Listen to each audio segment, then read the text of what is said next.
sadaka yake na ipotelee mbali pamoja na yeye mwenyewe, kwa sababu karama ya Mungu haipatikani kwa fedha. Hiyo sadaka inakuwa ina damu za Watanganyika, hiyo ina damu. Hiyo sadaka isipokelewe. Na hiyo iliyopokelewa ya mchere debe 2, kama Karatu hawanisikii sasa hivi, munatakiwa muwapigie simu baada ya ibada hii, muwapigie simu. Kama wana uwezo wa kurudisha hizo debe 2, wamrudishie fedha iliyogharimu hizo debe 2. Na kama hawana, baada ya ibada hii, wakati wa ibada hii, kwa namna yoyote ambayo Harune ataona vema ama mtu yoyote ataona vema, atafute namna hiyo pesa itumwe. Hiyo pesa itumwe, arudishiwe usiku huu. Lije lolote, hakuna kurudi nyuma. Mwaka 2026, kwa moyo mkuu nitadai haki. Okay, kama utadai haki, ninaomba ambaye ana taarifa sahihi kuhusiana na askari aliyekuja Karatu ashike microphone, alafu aniambie sawasawa, kwa sababu hapa nitaenda kuweka masharti ya askari polisi anayeweza kuwa muumini wa kanisa letu, atafuata nini na nini. Alafu pia tunaenda kuiangalia hiyo sadaka yenyewe. Haya, ilikuwaje? Aliye na taarifa sahihi tushidani au tusimu. Dani yuko wapi?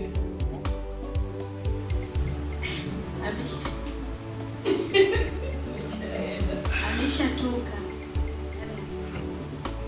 Haya, mpa Alex Mwangosi. Amesikiaje juu ya hilo tukio? Nitaitolea maelezo hayo ambayo Alex amelisikia, na huenda hata kwenye vyanzo vingine alilisikia. Kama ndio sawa, lakini kwa hapo melisikiaje, naomba atoe maelezo kwa ufupi alivyolisikia.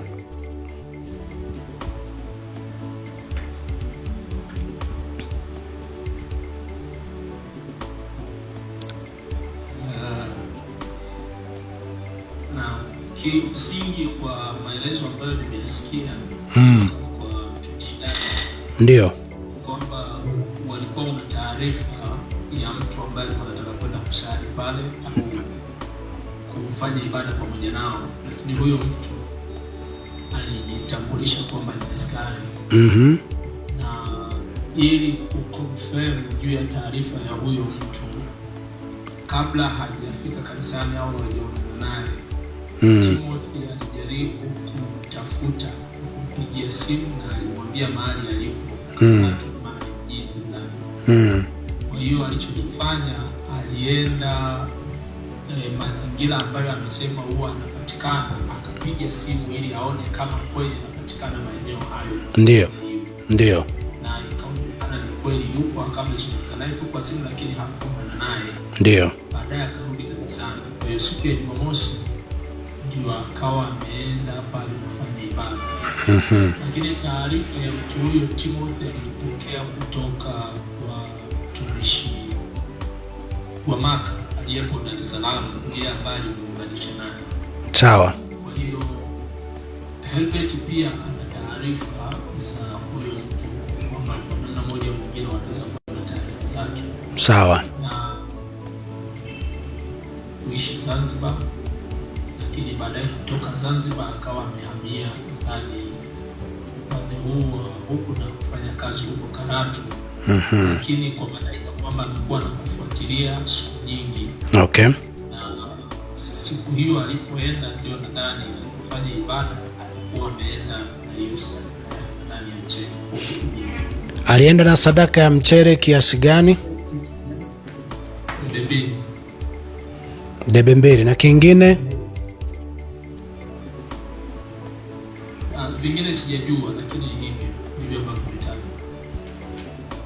Okay, asante sana kwa maelezo hayo. Sasa lifuatalo ni tangazo kwa ujumla. Askari hasa polisi walioko kwenye taifa la Tanzania kwa ujumla. Ndio. Haya ndiyo masharti ambayo tunaweza tukampokea askari huyo ikiwa atakuja kuungana na sisi.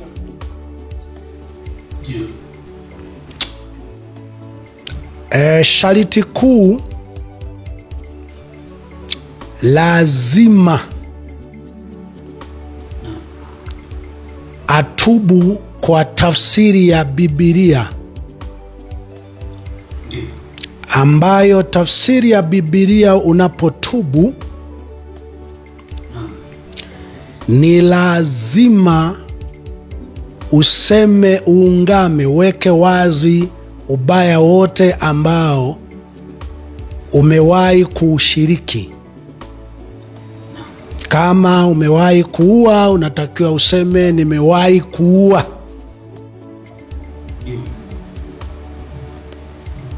Na kwa hali ilivyo kwenye nchi yetu kwa sasa,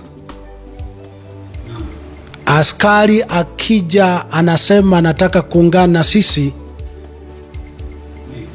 cha kwanza lazima aseme kwenye mauaji yote yaliyoendelea na yanayoendelea ndani ya nchi yetu amehusika vipi, awe tayari kusema hadharani. 2, kama hakuhusika awe tayari kusema chochote alichokiona kiovu kinachotekelezwa na askari. Huko ndio kutubu kwa Biblia ambako ninaagiza, ninaamuru, ninaelekeza kwamba kwenye kanisa letu askari yoyote atakayetaka kujiunga au kufanya kama kuokoka atalazimika kufuata masharti hayo kama njia ya kutubu, ama kuonyesha kwamba kweli amedhamiria kuwa pamoja na sisi. B au 2, haruhusiwi kutoa sadaka yoyote na hautakiwi mtu yoyote uliye pamoja nami ama katika kikosi kazi kupokea sadaka ya askari yeyote ambayo atasema anaitoa kwa Mungu kabla hajafanya toba ya aina hiyo. Hiyo sadaka inakuwa ina damu za Watanganyika, hiyo ina damu. Hiyo sadaka isipokelewe. Na hiyo iliyopokelewa ya mchere debe 2, kama Karatu hawanisikii sasa hivi, munatakiwa muwapigie simu baada ya ibada hii, muwapigie simu kama wana uwezo wa kurudisha hizo debe 2, wamrudishie fedha iliyogharimu hizo debe 2, na kama hawana, baada ya ibada hii, wakati wa ibada hii, kwa namna yoyote ambayo Harune ataona vema ama mtu yoyote ataona vema, atafute namna hiyo pesa itumwe, hiyo pesa itumwe, arudishiwe usiku huu, aambiwe sadaka yake inaweza ikaja kupokelewa ikiwa atatimiza masharti ya kutubu, ambayo ni kuungama, kuweka wazi maovu yake yote wazi, kuyaweka wazi hadharani, kuyaweka wazi hadharani, kwa namna ya kusema mauaji yote ya Watanganyika yanayoendeshwa na askari, yeye amehusika vipi, na hata kama hajahusika, anafahamu kiasi gani dhuluma hasa ya uhai inatendwa na askari, awe tayari kuiweka wazi.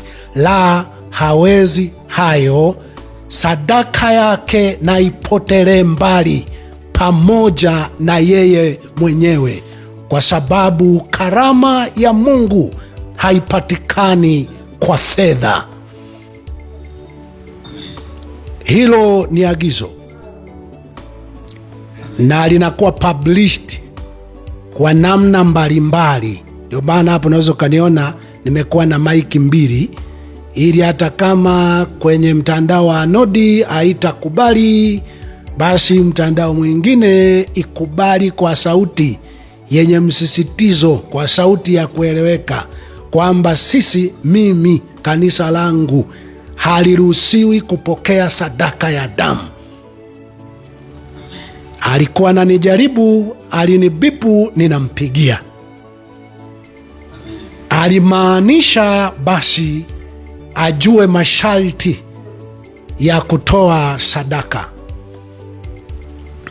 hasa kwenye wakati kama huu, kwani mtu ambaye ana dhamira ya kweli ya kujuta na kutopendezwa na ubaya unaofanyika, hiyo aliwahi kufanya Musa. Musa alipoona mateso ya wana wa Israeli, Farao anawatesa, ingawa Musa alikuwa sehemu ya utawala wa Farao, lakini aliamua kujiuzuru, aliamua kuwa upande wa wanaoteswa, aliamua, na baadaye alipokuwa kwenye hatari alikimbia, alijiuzuru, alikimbia, alienda kuishi maisha ya taabu pamoja na watu wa Mungu. Akaona ni afadhali kupata mateso pamoja na watu wa Mungu kuliko kujifurahisha katika dhambi kwa muda wa kitambo.